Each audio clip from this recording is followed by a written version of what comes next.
আমি মানুষের যখন রুহটা বের করব, সব মানুষগুলো আমাকে গালিগালাজ করবে, সবাই আমাকে অভিশাপ দিবে যে আজরাইল বা মালাকুল মাউত সেই লোকটার রুহটা বের করে নিল।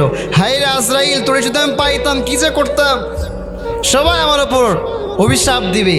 আল্লাহ বললেন, মালাকুল মাউত টেনশন করো না, আমি আল্লাহ তাআলা এমন একটা সিস্টেম করে দিব, মানুষ তোমার নামে তো অভিশাপ দেওয়া দূরের কথা, ভুলেও তোমার নাম মানুষ তার মুখেও নেবে না। সুবহানাল্লাহ।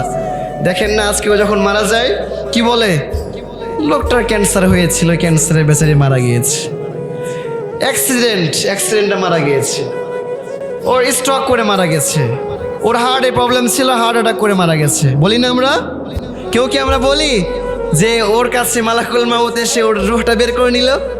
কেউ কিন্তু বলি না। কিন্তু আসলে জাস্ট এটা একটা ওসিলা, আল্লাহ ওসিলা দিয়ে প্রত্যেকটা মানুষকে তার নির্ধারিত সময়ে আল্লাহ তাআলা তার রুহটা বের করে নেবেন। কোন সুবহানাল্লাহ।